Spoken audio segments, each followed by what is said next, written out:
Hello guys, welcome to my channel. एक बहुत ही frequently asked question है जो मुझे आप लोग कमेंट में भी पूछते हो और जो लोग मुझसे मिलते हैं वो भी पूछते हैं। वो क्वेश्चन ये है कि आईएमएस बीएचयू में इंटर्नशिप में आपको पैसे कितने मिलते हैं। तो सिर्फ पैसे ही नहीं, आप अभी क्योंकि नीट एस्पिरेंट हो ना, तो पूरा शुरू से लेके आखिर तक जानो आईएमएस बीएचयू के बारे में।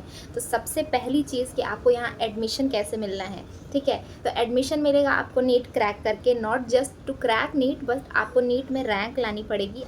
आईएमएस बीएचयू जो है वो इंडिया के टॉप 10 मेडिकल कॉलेज की रैंकिंग में आने वाला कॉलेज है, इसलिए यहाँ का कट ऑफ बहुत हाई होता है, मतलब नंबर ज़्यादा होते हैं।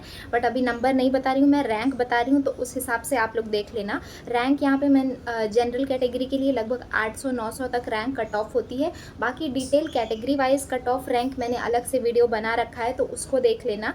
ठीक है, तो आपने नीट क्रैक कर लिया, आपने रैंक ले आ दिया, फिर आता है आपका एडमिशन प्रोसीजर। तो एडमिशन जो है वो ऑनलाइन होता है एमसीसी के वेबसाइट से, वहाँ से आपको ऑनलाइन ही कॉलेज अलॉट हो जाता है। और जब कॉलेज अलॉट हो जाता है तो अलॉटमेंट लेटर डाउनलोड करके आपको यहाँ ऑफलाइन कॉलेज में आना होता है, अपने डॉक्यूमेंट्स वेरीफाई कराने होते हैं और आपको उसी दिन एडमिशन हो जाता है। साथ साथ में आपको हॉस्टल्स अलॉट हो जाते हैं। तो जब आप एडमिशन कराने आते हो तो at the time of admission क्या क्या चीज़ें होती है, सबसे पहले आपका डॉक्यूमेंट वेरीफाई होता है। दूसरी चीज़, आप फ़ी पे करते हो। फ़ी जो है फर्स्ट ईयर वालों के लिए है 29,000 समथिंग, यानी कि लमसम आप 30,000 फ़ी मान लो। ठीक है, जिसमें हॉस्टल फ़ी, ट्यूशन फ़ी सब कुछ इंक्लूडेड है, उसके अलावा कुछ नहीं देना है। तो एडमिशन हो गया, फ़ी सबमिट हो गया। तीसरा चीज़ है आपका मेडिकल, मतलब फ़िटनेस होना है आपका हर डिपार्टमेंट में जाके। आपका आई चेक होगा, आपको रेडियोलॉजी डिपार्टमेंट जाना है, एंड फॉर फीमेल्स उनको गायनी में जाना होता है। मतलब एक तरह से आप फिट हो कि नहीं पूरी तरह से, वो देखते हैं इन लोग। एंड आपको बता दिया जाता है फिर कि आपको कब से क्लासेस अटेंड करनी।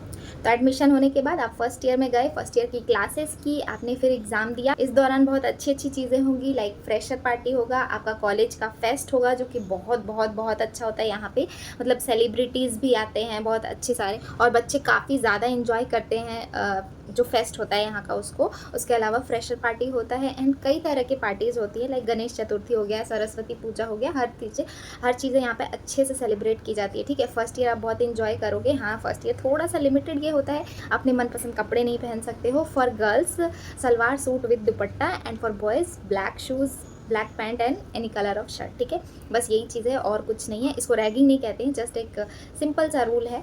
ठीक है, उसके बाद आप जाते हो सेकेंड ईयर में, तो आप नए नए सीनियर बन जाते हो, आपके जूनियर आ जाते हैं, फिर आप और ज़्यादा इन्जॉय करते हो, क्योंकि कुछ कुछ जो इनहिबिशन लगे होते हैं, लाइक फर्स्ट ईयर स्टूडेंट को हॉस्टल से निकलना अलाउ नहीं होता है एक पर्टिकुलर टाइम के बाद, और वो सारी चीज़ें हट जाती है। ठीक है, then you go to second year enjoy करते हो, अच्छे से पढ़ाई करते हो, एग्ज़ाम देते हो। ठीक है, और एक बहुत इंपॉर्टेंट चीज़ बता दूँ कि right from the first year when you come in medical college है ना, you have the opportunity to join research programmes, है ना। मतलब आप किसी मेंटर्स को सर्च कर सकते हो, उनके अंडर में आप रिसर्च कर सकते हो। और रिसर्च इतना जल्दी तो होता नहीं है, 1-2 साल 1.5 साल का टाइम लगता है, फिर आपकी स्टडी पब्लिश होती है। तो बहुत अच्छी चीज़ है ये। मैं डिटेल में कभी और बताऊँगी रिसर्च रिलेटेड क्वेश्चन, जो भी अगर आपको डाउट होगा तो। देन यू और सेकेंड ईयर में आपकी क्लिनिकल पोस्टिंग भी स्टार्ट हो जाती है। मतलब क्लासेस अर्ली मॉर्निंग होती है 8 to 9 AM, देन 9 to 12 आपकी क्लिनिकल पोस्टिंग होती है, एंड अगेन फिर लंच होता है, देन 4 बजे 5 बजे तक क्लासेस होती है। ठीक है, ये सिलसिला पूरा फाइनल ईयर तक चलता रहता है, 4.5 साल फाइनल ईयर, एंड देन 1 साल इंटर्नशिप। टोटल 5.5 साल आपको MBBS करना है। इंटर्नशिप में आने के बाद आपको फ़ी पे नहीं करना है, आपको थोड़े बहुत चार्जेस पे करने होते हैं, लाइक इंटर्नशिप ज्वाइन करने के लिए पे करना होता है।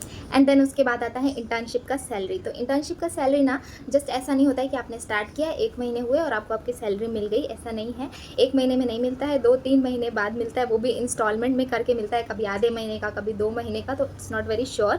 बट आईएमएस बीएचयू में अभी के लिए 26,300 पर मंथ इंटर्नशिप की स्टाइपेंड है। ठीक है, इट्स नॉट सैलरी, स्टाइपेंड है, क्योंकि ये हमारा ट्रेनिंग प्रोग्राम है ना, तो हम इसको सैलरी नहीं कहते हैं, ट्रेनिंग में स्टाइपेंड मिलता है। ठीक है, फिर स्टाइपेंड मिलने के बाद ड्यूरिंग इंटर्नशिप ही हमें पीजी एग्ज़ाम का प्रिपरेशन करना होता है, जैसे मैं कर रही हूँ।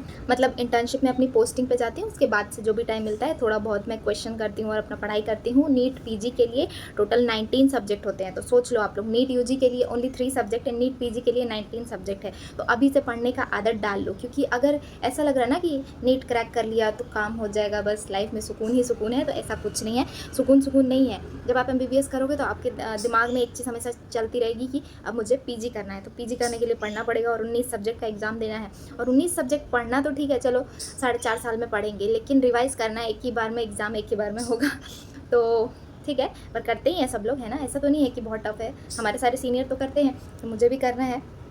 और आप लोग नीट यूजी की जर्नी और मेरी नीट पीजी की जर्नी एक साथ चल रही है। तो इंटर्नशिप के बाद फिर हमारा नीट पीजी एग्ज़ाम होगा। उसके बाद एग्ज़ाम में depending on rank and depending on our interest we select the branches. ठीक है, तो नीट पीजी में जो स्टाइपेंड होता है ना वो 80,000 प्लस होता है। ठीक है, स्टेट कॉलेजेस में 70,000 प्लस होता है एंड सेंट्रल में 80,000 90,000 कुछ ऐसे होता है। ठीक है, तो एक बात बता दूं कि ये जो इंटर्नशिप स्टाइपेंड है ना, ये एक बड़ा मोटिवेशनल फैक्टर है सेंट्रल इंस्टीट्यूट में एडमिशन लेने के लिए, क्योंकि कुछ कुछ स्टेट कॉलेजेस में स्टाइपेंड थोड़ा सा कम है कंपैरिजन टू सेंट्रल इंस्टीट्यूट। थोड़ा ही कम है, ज़्यादा नहीं है, मतलब 60-70,000 है कहीं पे 80,000 है, बस इतना ही फ़र्क है। ठीक है, और दूसरी चीज़ एक ये है ना कि अगर आप किसी स्टेट कॉलेज के थ्रू एमबीबीएस करते हो तो आपको वहाँ पे रूरल सर्विस बॉन्ड देना होता है। लाइक यूपी में 2 ईयर्स का रूरल सर्विस बॉन्ड है, कहीं पे 1 ईयर है, कहीं पे 3 ईयर है, इस तरह से है। बट सेंट्रल यूनिवर्सिटी है या फिर कोई भी सेंट्रल इंस्टीट्यूट है लाइक बीएचयू हो गया, एएमयू अलीगढ़ मुस्लिम यूनिवर्सिटी या फिर कोई भी एम्स, यहाँ पे रूरल सर्विस बॉन्ड नहीं है। मतलब आपका एमबीबीएस खत्म तो आपको कुछ नहीं करना है, यू आर फ्री। मगर रूरल सर्विस बॉन्ड वाले कॉलेजेस में क्या है कि आपको एमबीबीएस खत्म होने के बाद 2 साल का मैंडेटरी करना है। 2 साल या जो भी उस स्टेट का रूल हो वो मैंडेटरी आपको करना पड़ेगा। अगर आप नहीं करते हो तो कुछ अमाउंट ऑफ फी है, 10 lakh 40 lakh something, I don't remember, but वो आपको पे करना पड़ेगा, तभी आप उस रूरल सर्विस बॉन्ड से बच सकते हो, ऐसे नहीं बच सकते। सो आई सजेस्ट यू ऑल कि अच्छे से पढ़ाई करो। और जो लोग भी डाउट में हो कि स्टेट कॉलेज ले या सेंट्रल, तो सेंट्रल को प्रेफर करो। मगर कहीं कहीं पे थोड़ा सा कंट्रोवर्सी है, तो मैं सारा तो अभी डिस्कस नहीं कर सकती। अगर कोई स्पेसिफिक होगा तो कमेंट में पूछना, बट प्रेफर करो कि एम्स में एडमिशन मिले या फिर एएमयू बीएचयू मिले तो ज़्यादा अच्छा है। ठीक, और कोई सी फ्रिक्वेंटली आस्क्ड क्वेश्चन हो तो कमेंट में पूछ लो, वो भी बता दूंगी। फिलहाल अभी जा रही हूँ, अभी मेरा इवनिंग पोस्टिंग का टाइम हो गया है। ठीक है, बाय बाय।